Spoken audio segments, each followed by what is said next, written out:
Assalamualaikum warahmatullahi wabarakatuh. Pada video kali ini kami akan mempresentasikan hasil tugas besar kami pada mata kuliah Praktik Big Data dengan judul Sistem Rekomendasi Produk pada Dataset Penjualan Amazon.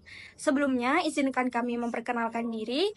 Kami dari kelompok 4 kelas TI 3A yang beranggotakan saya Selvi Almakarisa Fitri dengan NIM 433222026. Lalu saya Muhammad Iqbal Bagus dengan NIM 4.3.3.22.0.16. Saya Riki Zulma Ali dengan 433-22023. Baik, untuk penjelasan selanjutnya diawali dengan saya, Selvi Almakarisa Fitri, yang akan menjelaskan latar belakang.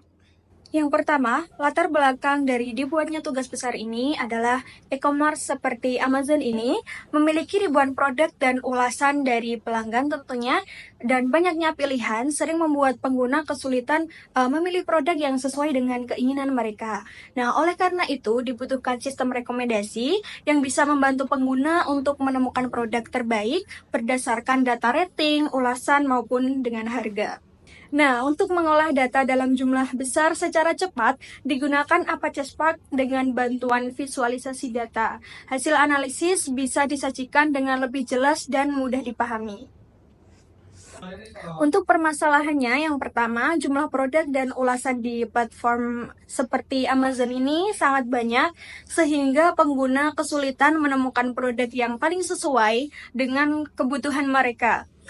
Yang kedua, e-commerce tanpa sistem rekomendasi cenderung menyajikan produk secara acak atau berdasarkan popularitas umum, bukan berdasarkan preferensi dan pola perilaku personal pengguna. Dan yang terakhir, karena data ini berukuran besar, diperlukan platform seperti Apache Spark ini untuk menganalisis dan menghasilkan rekomendasi secara real time.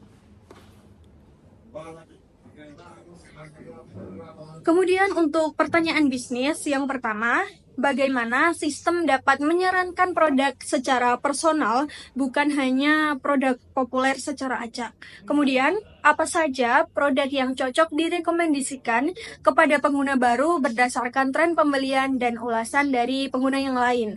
Kemudian yang terakhir, seberapa akurat rekomendasi yang diberikan oleh model terhadap preferensi pengguna.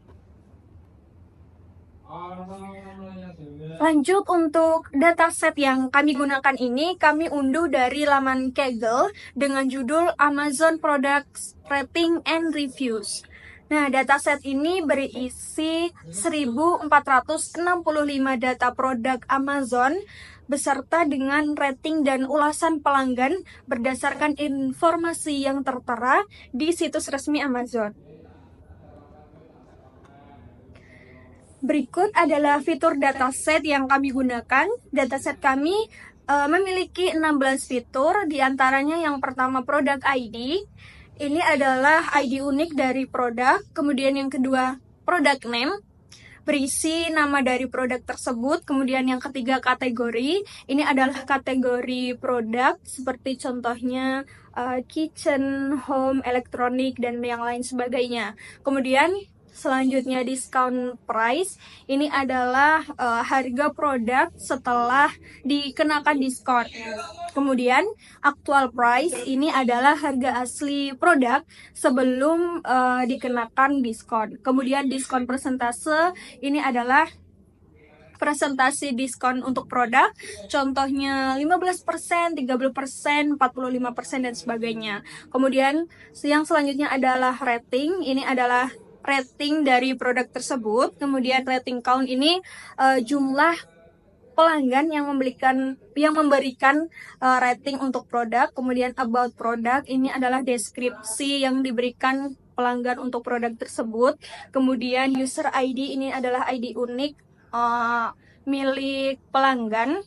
Kemudian username, nama pelanggan yang memberikan review tadi. Kemudian review ID adalah ID unik untuk ulasan dari pelanggan. Kemudian review title, ini judul untuk ulasan. Kemudian review konten, isi dari ulasan tersebut. Kemudian IMG link, ini link untuk ke foto produk. Kemudian yang terakhir atau yang ke-16 adalah product link. Ini link untuk ke halaman produk seperti itu. Kemudian kita akan berlanjut ke source code yang kami buat. Untuk yang pertama akan dijelaskan oleh Mas Rifki Haizul.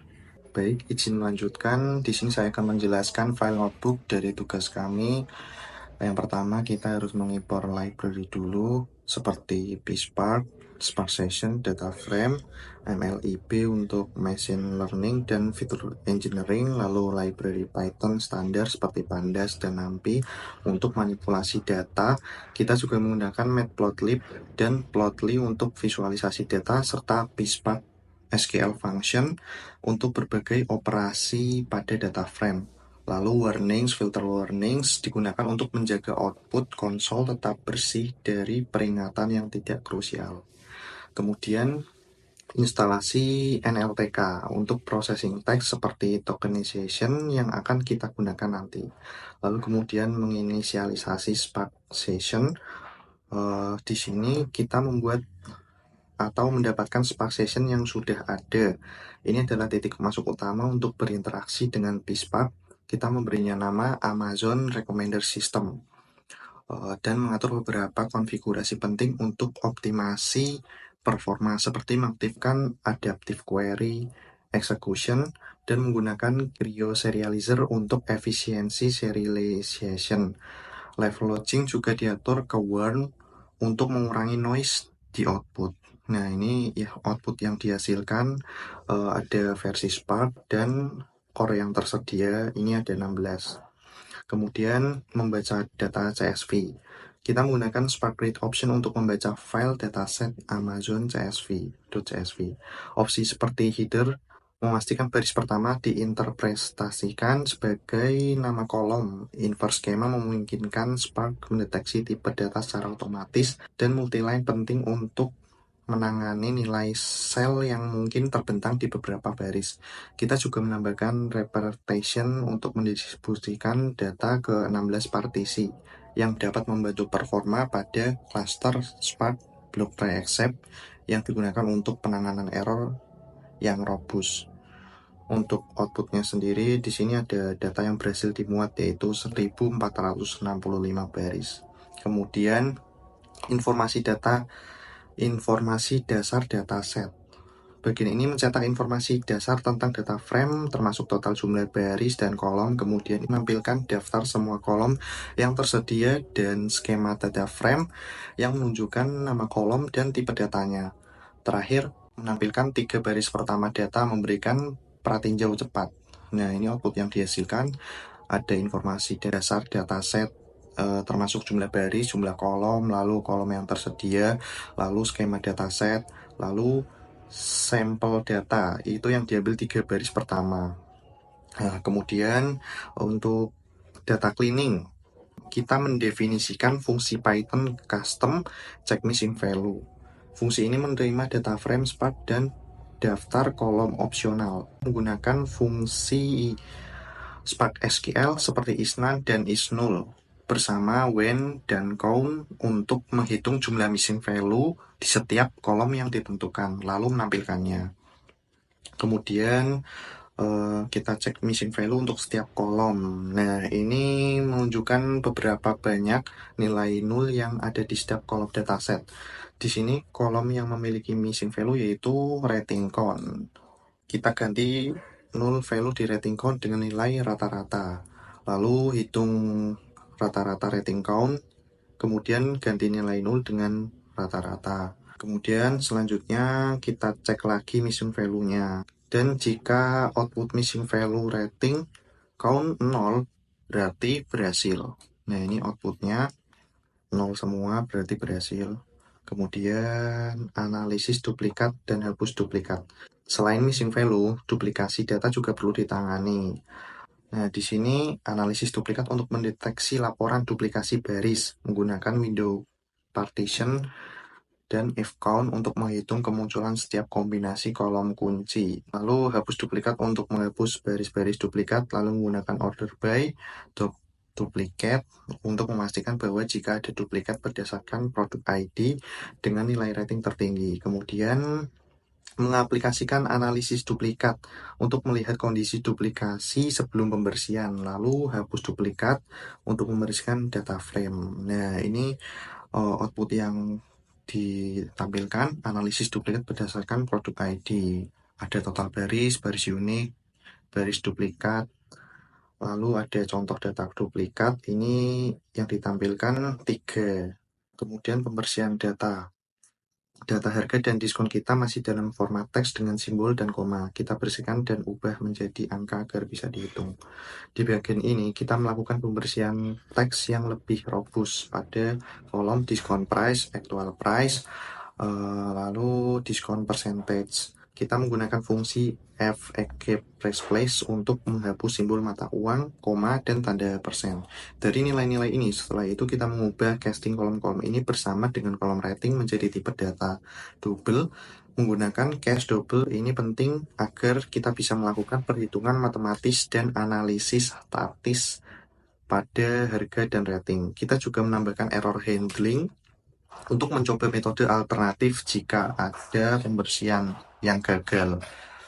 Nah, di sini output yang dihasilkan pembersihan teks berhasil, konversi numerik berhasil. Jumlah data setelah pembersihan 1351. Kemudian cek hasil pembersihan data. Setelah pembersihan data dan konversi tipe data, kita pastikan data numerik kita sudah valid. Pertama, kita mencetak daftar kolom baru yang diakhiri dengan numerik untuk memverifikasi bahwa konversi tipe data berhasil. Kemudian, kita menggunakan df clean, select, dan show untuk menampilkan statistik deskriptif seperti count, min, dan max. Dari kolom-kolom numerik ini membantu kita melihat rentang nilai dan memastikan tidak ada anomali yang signifikan setelah konversi. Nah, di sini output yang dihasilkan. Kemudian eksplorisasi data, ada. Dengan data yang lebih bersih dan struktur, kita lihat beberapa insight awal produk-produk kita. Bagian ini memberikan ringkasan analisis EDA dasar. Kita menghitung total produk dengan harga valid, dan produk dengan rating valid. Jika ada data harga dan rating yang valid, kita harus menghitung dan mencetak rentang harga, serta rata-rata harga, rata-rata rating. Informasi ini sangat berguna untuk memahami karakteristik umum produk di dataset kita. Nah, di sini ditampilkan output ringkasan analisis, ada total produk harga valid, rating valid, dan rentang harga, rata-rata harga, dan rata-rata rating. Kemudian top 10 kategori produk di sini melakukan analisis kategori produk untuk mengelompokkan produk berdasarkan kategori dan menghitung frekuensi masing-masing. Kemudian kita menampilkan 10 kategori teratas dalam bentuk tabel. Outputnya analisis kategori produk 10 teratas. Kemudian hubungan harga dan rating. Pertama kita memfilter data yang valid untuk visualisasi, kemudian visualisasi dengan plot, lalu scatter plot harga versus rating, kemudian filter outlier untuk visualisasi yang lebih baik. Nah, ini untuk outputnya. Di sini ada hubungan antara harga dan rating. Kemudian selanjutnya analisis produk terbaik. Kita menjalankan analisis selanjutan untuk menemukan produk terbaik. Fungsi analis top produk yang kita definisikan akan mencari top 5 produk rating tertinggi dan 5 produk value terbaik. Untuk outputnya yang dihasilkan seperti ini, ada top 5 produk rating tertinggi dan 5 produk value terbaik. Selanjutnya preprocessing. Di sini langkah-langkah preprocessing krusial untuk data user item. Explode untuk mengubah setiap elemen array menjadi baris terpisah, menghasilkan df interaction di mana setiap baris mewakili satu interaksi unik antara satu pengguna dan satu produk.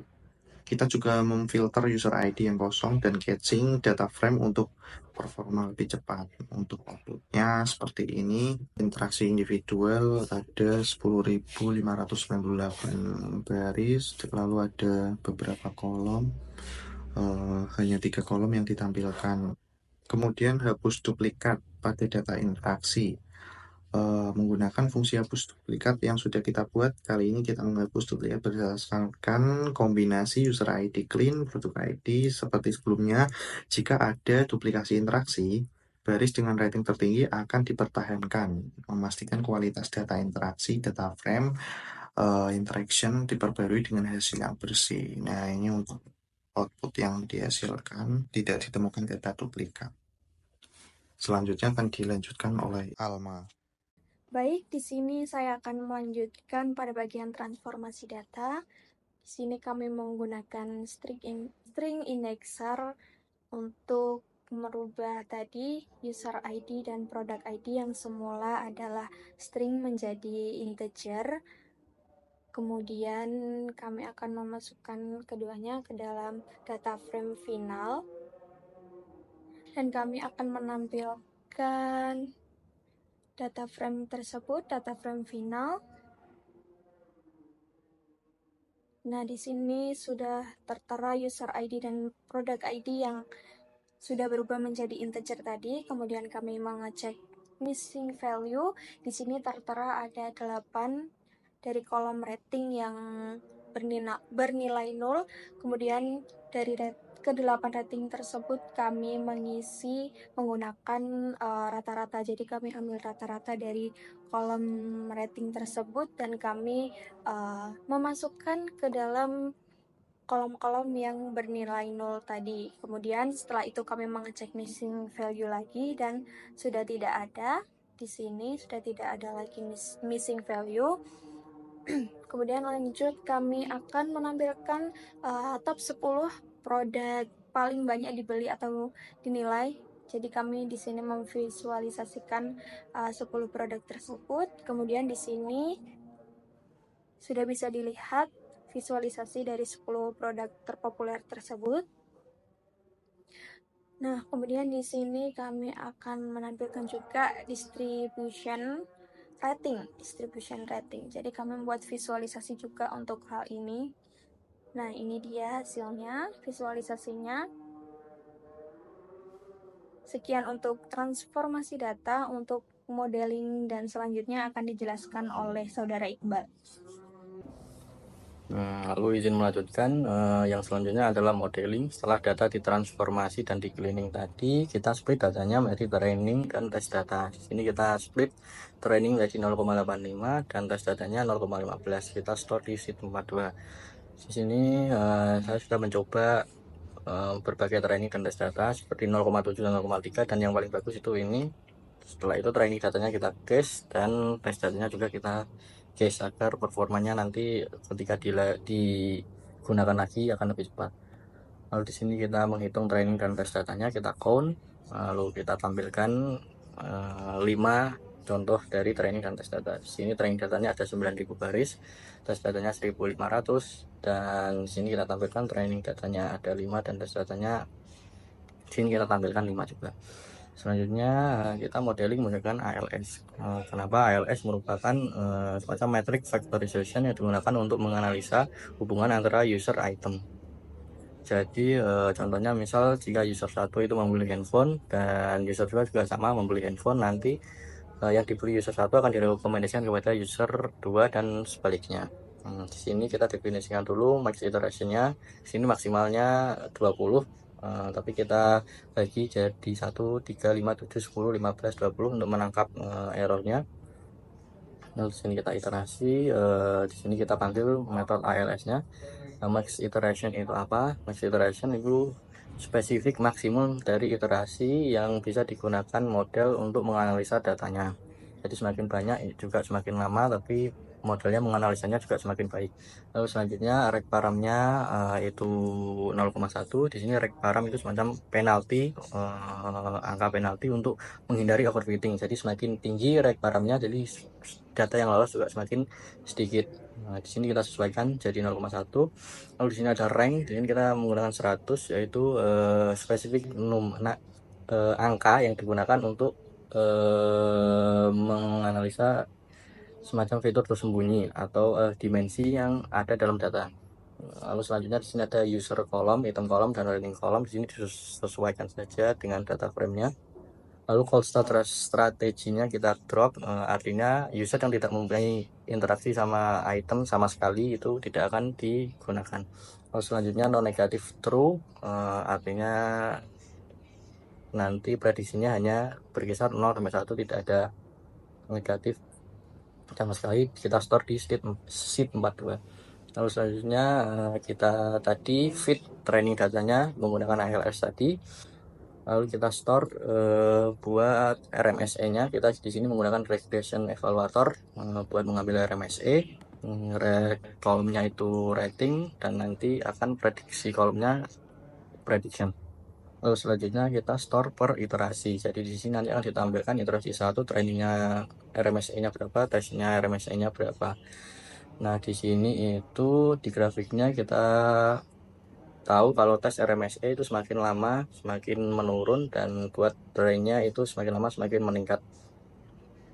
Nah, ketika sudah sampai di iterasi 15 dan 20, di sini peningkatannya atau penurunannya tidak signifikan, jadi dihentikan sampai sana saja. Lalu selanjutnya evaluasi modelnya di sini untuk menghitung RMSE dan MAE-nya. Di sini kita masih sama menggunakan regression evaluator buat MAE dan RMSE-nya. Kita cari yang paling baik dari 20 iterasi tadi. Di sini ditemukan RMSE-nya itu 1,07 dan MAE-nya 0,49. Di sini juga ada sampel prediction-nya. Di sini sudah baik buat modelingnya. Misal sampel prediksinya di sini ada user ID 472, produk ID-nya yang dibeli 225. Nah, itu ratingnya itu 4,2, sedangkan prediksinya 4,1, hanya berjarak 0,1. Ini sudah cukup baik, walaupun masih ada yang berjarak cukup jauh seperti ini, user ID 660. Ini prediksinya 1,3 sedangkan 4,5. Nah, nanti akan dioptimasi di selanjutnya.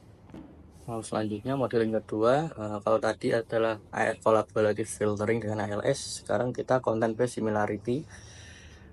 Bedanya dengan yang tadi itu apa? Kalau yang tadi itu menganalisa hubungan antara user dan item, kalau ini hanya menganalisa itemnya saja. Misal user 1 membeli iPhone, maka akan direkomendasikan yang sama iPhone, misal chargernya atau apa.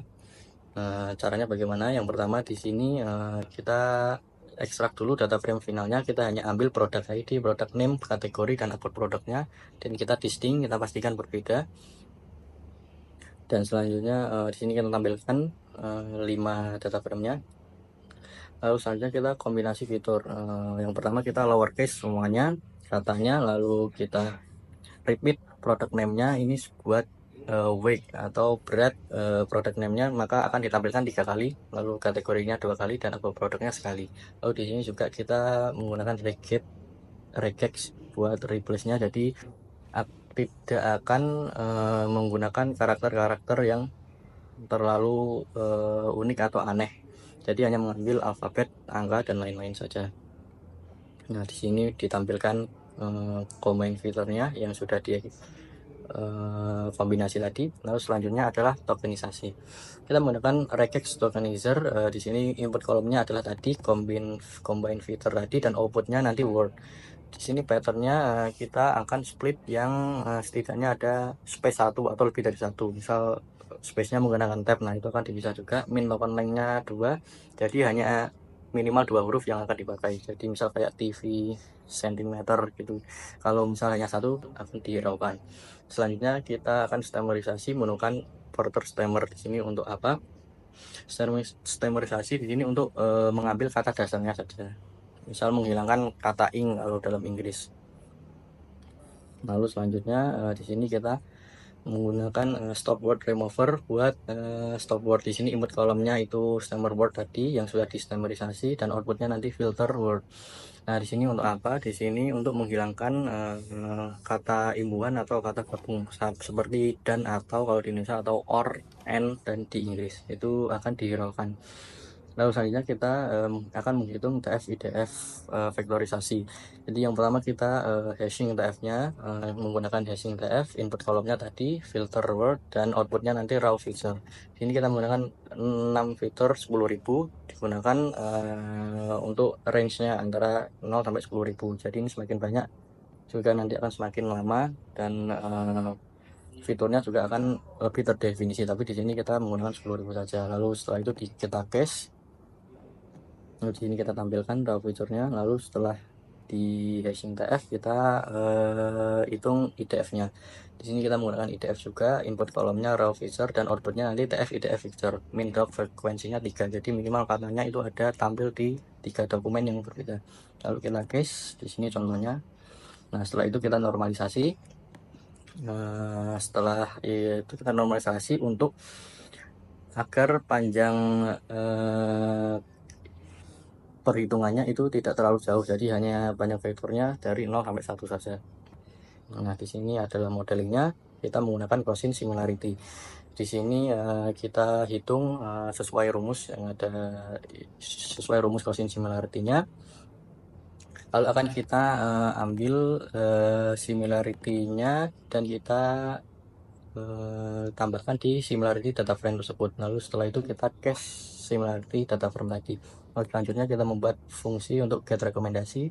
Di sini ada product ID, similarity data frame, dan nomor rekomendasinya 5, jadi hanya akan dilimit 5 rekomendasi saja. Lalu selanjutnya adalah fungsi run content filtering.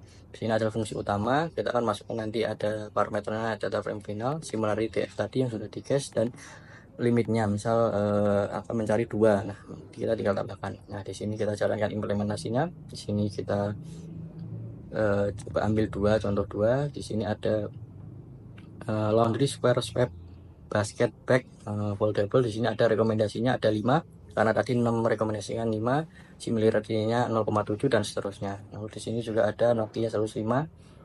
Jadi ini katanya yang paling sesuai similarity. Lalu selanjutnya kita evaluasi modelnya. Di sini ada summary-nya, ada count, min, deviasi dan min max-nya. Sini kurang baik ya, karena itu nanti kita akan optimasi lagi di model yang ketiga. Tapi di sini coverage-nya 100%, jadi tidak ada produk yang tanpa rekomendasi. Jadi setiap produk pasti ada rekomendasinya. Lalu selanjutnya kita masuk ke model yang ketiga. Di sini adalah hybrid recommendation, artinya kita menggabungkan antara kolaboratif filtering tadi ALS dengan content based filtering tadi. Nah yang pertama kita buat fungsinya dulu. Di sini parameternya ada user ID yang mau untuk direkomendasikan, lalu model ALS-nya tadi yang sudah kita buat, lalu data frame similarity-nya tadi yang sudah kita case, lalu produk yang sudah kita TF IDF tadi, hashing tadi, lalu interaction data frame-nya, dan di sini kita bisa memasukkan CP score dan CF score-nya. Jadi kita mau lebih ke collaborative filtering yang digunakan atau content based filteringnya. Nah, yang pertama di sini kita akan ambil dulu user purchase history-nya. Jadi misal user 1 kita akan ambil dia pernah membeli apa saja. Lalu selanjutnya di sini kita masukkan collaborative filtering. Nah, tadi ALS model yang sudah kita simpan tadi akan digunakan lagi di sini buat menghitung collaborative filteringnya. Lalu di store di CF recommendation tadi. Lalu selanjutnya step selanjutnya adalah content based filtering. Tadi similarity data frame Gaussian similarity tadi yang sudah di cache juga akan digunakan di sini lagi buat memprediksi skor similarity-nya. Lalu akan dikombinasikan antara CF dan collaborative filtering dan content based filteringnya sesuai skornya. Misal 0,5 maka setengah-setengah dari collaborative filtering setengah dan dari content based filtering setengah. Lalu kita sort filter dari yang prediksinya paling bagus. Lalu selanjutnya kalau misal user itu tidak punya proses history, maka di sini akan ada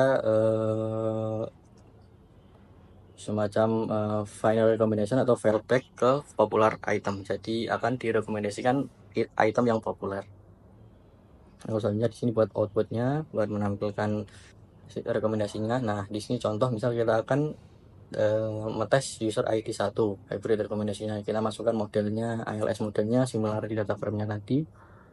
Lalu di sini akan lebih ke condong ke CF score karena collaborative filtering memang lebih bagus kalau untuk rekomendasi seperti ini daripada content based. Nah di sini akan menampilkan rekomendasi dari user 1. Jadi user 1 ini sebelumnya sudah membeli USB iPhone Lightning, lalu USB to micro USB. Rekomendasinya di sini juga USB to Type C, data sync, lalu ada USB to micro USB dan lain-lain. Lalu selanjutnya kita akan mengevaluasi mode rekomendasi tadi. Sebenarnya sama, hanya saja di sini kita ekstrak errornya. Misal ratingnya prediksinya berapa, ternyata ratingnya berapa, yang di asli berapa, itu akan kita ekstrak. Nah, di sini kita akan melimit 20. Jadi ada 20 user, 20 kita ambil 20 user dari tes data. Lalu kita akan mengevaluasi rekomendasinya. Jadi di sini ada 20 sebagai mengetes evaluasi saja. Nah, di sini akan ditampilkan 20 rekomendasi dan akan dihitung. Nah, di sini evaluasinya akan kelihatan. Di sini precisionnya ada di 0,25, ada 25%. Jadi 25%, lalu recallnya itu ada di 95%. Sini sudah cukup baik. Dan selanjutnya yaitu buat cleaning resource. Di sini buat stop Spark, lalu data frame-nya di clean semuanya agar cache-nya hilang dan lain-lain. Jadi kesimpulan dari processing data yang sudah kita sampaikan tadi, terutama 3 model tadi. Kalau membuat model yang pertama yaitu collaborative filtering menggunakan algoritma ALS tadi, kekurangannya adalah cold start problem, yaitu misal aja di e-commerce ada user yang daftar baru, nah maka itu rekomendasinya akan sedikit membingungkan untuk di ALS karena akan kurang tepat juga. Sedangkan di model yang kedua atau content based similarity, kekurangannya adalah tidak ada personalisasi antara user. Sedangkan di model yang ketiga itu menggabungkan antara kolaboratif dan content based similarity tadi. Jadi jika misal personalisasinya akan tetap ada, dan jika misal ada user baru yang baru daftar, itu akan di fallback tadi ke popular item, akan direkomendasikan ke popular item. Nah, itu dia kesimpulan yang bisa saya sampaikan dan pengolahan data yang sudah kita lakukan. Jika ada kurang lebihnya mohon maaf dan terima kasih.